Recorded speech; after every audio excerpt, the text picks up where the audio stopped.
सबसे खतरनाक स्थिति में पहुंच गया चंद्रयान-3। इसरो ने शुरू किया लैंडिंग का चरण। क्यों करना पड़ा लैंडिंग का चरण समय से पहले? क्या है इसके पीछे की वजह और क्यों वैज्ञानिक कहते हैं इस जगह को जहां पर चंद्रयान है सुसाइड पॉइंट, या क्यों कहते हैं वैज्ञानिक इसे आतंकवाद का गढ़, यानी इसे टेररिज्म भी कहा जाता है, क्योंकि ये चांद की सबसे खतरनाक जगह है। ये चरण सबसे खतरनाक होता है किसी भी लैंड करने वाले स्पेसक्राफ्ट का।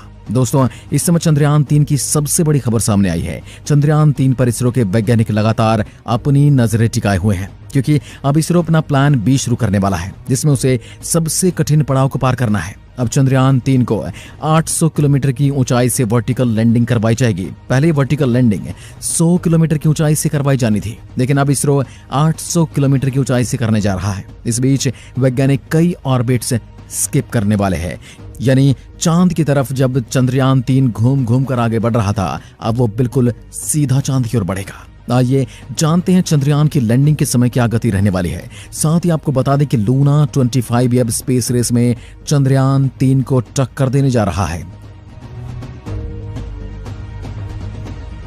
चंद्रमा की कक्षा में पहुंच जाएगा और ये 23 अगस्त तक चंद्रमा पर लैंडिंग करने की इसकी प्लानिंग बताई जा रही है, और इसी वजह से इसरो की मुश्किलें बढ़ चुकी हैं, क्योंकि अगर अपनी तेज स्पीड से लूना 25 चंद्रयान-3 से पहले चांद पर साउथ पोल पर लैंडिंग करता है तो हमारे लिए मुश्किलें बढ़ सकती हैं, क्योंकि ये हमारे चंद्रयान का रास्ता काट सकता है, ये हमारे चंद्रयान से टकरा सकता है। ये हो सकता है कि दोनों एक ही जगह पर लैंडिंग करते वक्त कोई क्लैश हो जाए। ऐसे में इसरो ने लैंडिंग पहले करने के लिए प्लान बी भी बनाया है। इसरो ने अब प्लान बी शुरू कर दिया है, और जिसमें उसने मेजर चेंजेस किए हैं, और इस मेजर चेंज के साथ ही उसने 3 ऑर्बिट को छोड़ दिया है, यानी चंद्रयान-3 अब 3 ऑर्बिट में चक्कर नहीं लगाएगा। इन 3 ऑर्बिट में घूमने के लिए चंद्रयान को 4 से 5 दिन लगने वाले थे।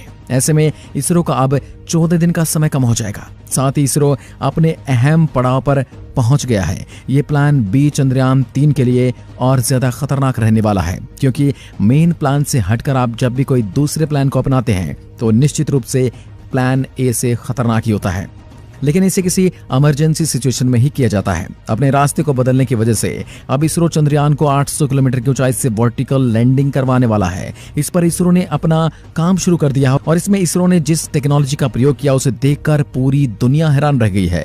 रूस भी सकते में आ गया है कि ये तो हमने सोचा ही नहीं था। अब 800 किलोमीटर की ऊंचाई से लैंडिंग के दौरान चंद्रयान-3 की स्पीड थोड़ी भी ऊपर नीचे होती है तो कहीं न कहीं ये क्रैश लैंड कर सकता है, क्योंकि 800 किलोमीटर की ऊंचाई से वर्टिकल लैंडिंग सबसे मुश्किल काम है। यह आज तक किसी भी ग्रह या चंद्रमा पर किसी ने नहीं किया है, इसलिए ये सबसे खतरनाक स्टेज है। और वर्टिकल लैंडिंग में कमांड देने के साथ साथ इसमें कंट्रोल बहुत कम होता है। ऐसे में अगर चंद्रयान-3 दाएं या बाएं झुक जाता है तो उस दरमियान ये हाल होता है कि चंद्रयान वर्टिकल लैंडिंग नहीं कर सकता है।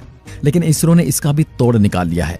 इसरो का कहना है कि वो 800 किलोमीटर से वर्टिकल लैंडिंग कर रहे हैं, लेकिन चंद्रयान-3 को 100 किलोमीटर की कक्षा में जाने से पहले ही इस पर फिर से रोक देंगे, यानी 800 किलोमीटर से 100 किलोमीटर की कक्षा तक वर्टिकल लैंडिंग होगी, जिससे फिर रोक दिया जाएगा और चंद्रयान को एक बार फिर से ऑर्बिट करवाया जाएगा। ऐसा करने के पीछे की सबसे बड़ी वजह यह है दोस्तों कि लूना 25 बहुत ही तेजी से आगे बढ़ रहा है, और उसने धरती के 2 ऑर्बिट को स्किप कर दिया है, और अब वो धरती से कई लाख किलोमीटर की दूरी पर पहुंच गया है। इसकी स्पीड देखकर इसरो घबरा गया है। अगर उसका यही हाल रहा तो हो सकता है कि चंद्रमा के ऑर्बिट को भी स्किप करेगा, और अगर रूस ऐसा करता है तो उसके 5 से 6 दिन और कम हो जाएंगे, और लूना 25 और भी जल्दी लैंडिंग कर सकता है। अब इसरो ने भी वर्टिकल लैंडिंग को इसलिए चुना है क्योंकि इससे चंद्रयान इतनी जल्दी पहुंच जाएगा कि उसे 100 किलोमीटर की रेस से उसे चंद्रमा की सतह पर लैंडिंग करने में केवल 1 घंटे का समय लगने वाला है। इसलिए इसरो ने वर्टिकल लैंडिंग का प्लान बी बनाया है। इसरो का कहना है अगर रूस हमारे साथ आ भी जाता है तो हम उससे ठीक 1 घंटे पहले लैंडिंग कर देंगे।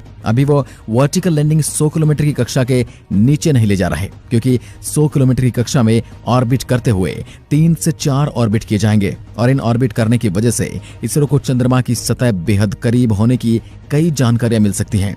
और कई और भी जानकारियां जुटाने के लिए इसरो यहां तक पहुंचा है, लेकिन वह अपने मेन उद्देश्य से नहीं भटकेगा। इसलिए चंद्रमा की 100 किलोमीटर वाली कक्षा के पहले 3 से 4 ऑर्बिट किए जाएंगे, और फिर उसके डार्क साइड की कई चीजों से चंद्रयान 3 लाभ उठाने वाला है। इसलिए इसरो इसकी लैंडिंग जल्दी नहीं करेगा। हालांकि 100 किलोमीटर में जल्दी पहुंचने को लेकर इसरो का कहना है कि अगर लूना 25 जल्दी वहां उतरने की कोशिश करेगा तो इसरो भी अपने 100 किलोमीटर की रेंज से वर्टिकल लैंडिंग को डायरेक्ट करवा देगा, जिसमें उनका केवल 1 घंटा ही लगने वाला है। यानी अगर लूना 25 अपने निर्धारित समय से पहले ही चंद्रमा पर लैंड करने की कोशिश करता है, तब इसरो भी चंद्रयान 3 को उससे पहले लैंड करवा देगा। और यही प्लान भी इसरो ने बनाया है। इसमें उन्होंने 800 किलोमीटर की कक्षा से चंद्रयान 3 को 100 किलोमीटर की कक्षा में ला दिया है। अभी चंद्रयान 800 किलोमीटर वाली कक्षा से नीचे वर्टिकल लैंड कर रहा है। वर्टिकल लैंडिंग का मतलब है जिसमें खड़ी चढ़ाई होती है, वैसे खड़ी उतरान भी होती है, यानी कि सीधे आसमान से चंद्रमा की ओर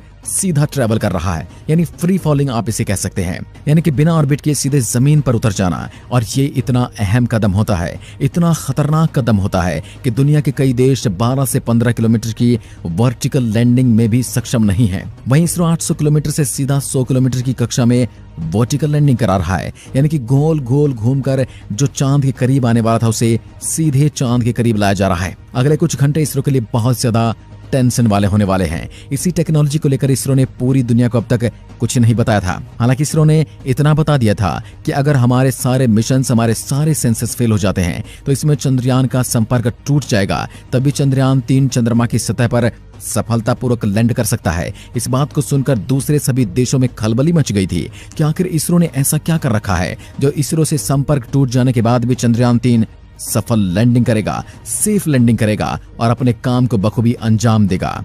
तो यही वो टेक्नोलॉजी है जिसमें चंद्रयान 3 को 800 किलोमीटर से सीधा 100 किलोमीटर की कक्षा में उतारा जाएगा और फिर इसे बंद कर दिया जाएगा। और यहाँ वह तब तक ऑर्बिट करेगा जब तक उसकी जानकारियां पूरी नहीं हो जाती। हालांकि अब हमने लैंडिंग पॉइंट को पिन पॉइंट कर दिया है, लेकिन सबसे बड़ा खतरा जो सामने आया है वो लैंडिंग वाली जगह की कुछ ही दूरी पर एक बड़ा क्रेटर बना हुआ है। और ये क्रेटर कई बार 50 से 100 फीट की गहराई में भी होते हैं। अगर ये इतनी गहराई में होते हैं तो किसी भी मिशन की लैंडिंग में नुकसान पहुंचा सकते हैं। अब चंद्रयान 3 जिस स्पीड और टेक्नोलॉजी से आगे बढ़ रहा है उसका मुकाबला कोई देश या कोई टेक्नोलॉजी नहीं कर सकती। रही बात लूना 25 की, तो हमारे चंद्रयान 3 के करीब भी नहीं पहुंच पाएगा, क्योंकि अगर लूना 25 पहले चंद्रमा तक पहुंचने की कोशिश करता है तो उससे पहले ही हम अपना चंद्रयान 3 चंद्रमा की सतह पर उतार देंगे। तो लूना 25 से फिलहाल हमें कोई खतरा नहीं है और न वो हमारा मुकाबला कर रहा है और न ही वो हमारा मुकाबला कर पाएगा। तो दोस्तों, क्या आप भी चाहते हैं कि चंद्रमा के साउथ पोल पर उतरने वाला भारत पहला देश होना चाहिए? यदि हाँ तो कमेंट में लिखकर जरूर बताइएगा। एक बार फिर मिलते हैं, तब तक के लिए नमस्कार, जय हिंद, जय भारत।